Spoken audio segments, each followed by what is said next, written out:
Welcome back to the OpenAI Associate Developer course. This is the first of many lessons where we'll focus on the OpenAI's Image Generation API capabilities.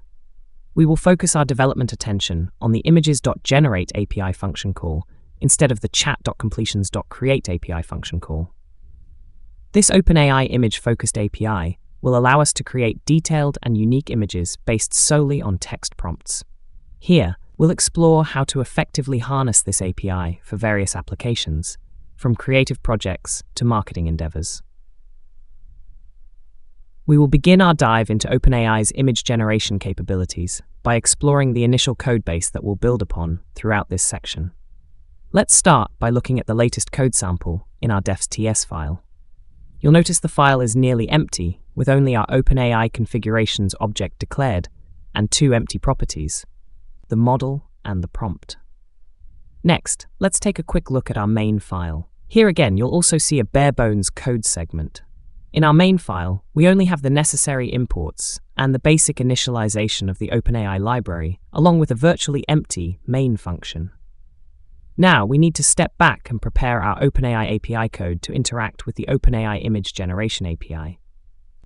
Let's go back to our defs.ts file and set up the necessary image generation configuration properties. In our defs.ts file, we will create a string variable and name it imagePrompt, and we'll set its value to the image prompt we want to use to generate our AI image.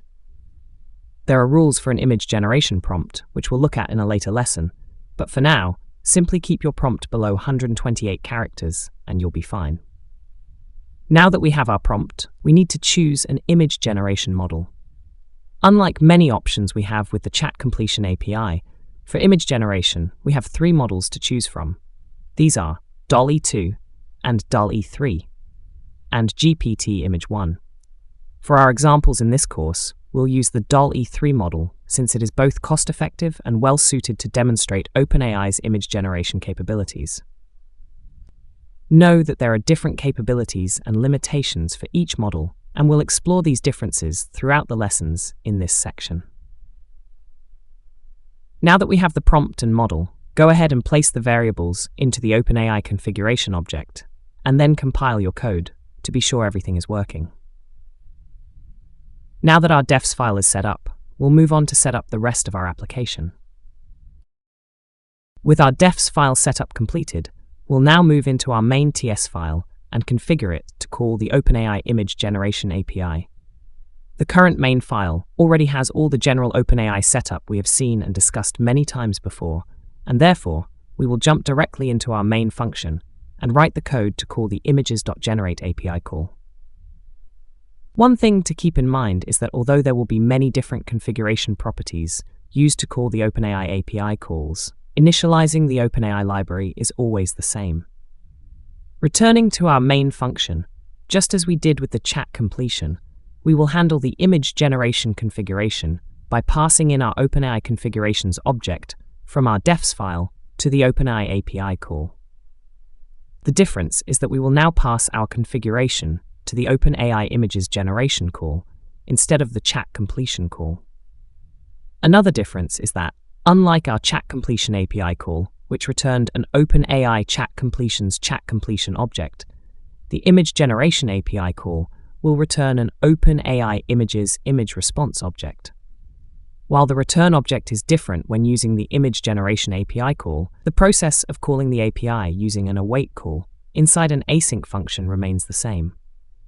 For now, in the OpenAI Images image response object, we'll focus on the URL property, and we'll use this property to view our image in a browser.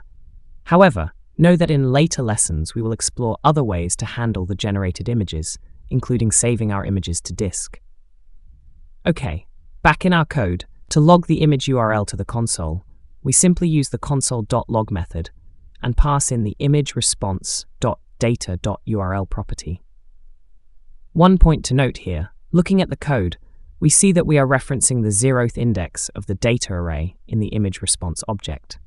For the time being, just know that we can return multiple images from a single call, and we will explore this more in later lessons.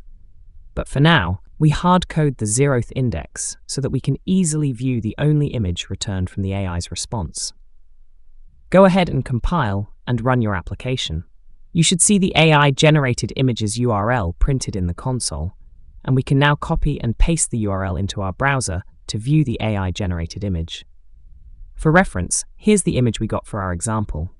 While your results may vary, you should still see a unique and detailed image based on the prompt you provided. As our introductory lesson to the OpenAI Image Generation API, we've covered a lot of ground. In this lesson, we covered the basics of setting up the necessary configuration properties, such as the model and prompt. We then set up our code and made a call to the images.generate function and generated a detailed image based on our prompt. We also looked at how to handle the response from the Image Generation API. For our purposes, we used the URL element of the response data to view our image. We did this simply by copying and pasting the image's URL into a browser to view the AI-generated image. This seemingly simple introductory lesson has given us a solid foundation in using the OpenAI Image Generation API. This will serve as a stepping stone for the more advanced topics we'll cover throughout this AI image generation section. In the upcoming lessons, we will delve into more advanced configuration properties of the OpenAI Image Generation API. We will continue next with configuration properties that are similar to those we've already encountered when studying the Chat Completion API. Only now, we will explore how these properties can be used to optimize and enhance your AI-generated images. Stay tuned, and let's continue enhancing our AI-powered applications together.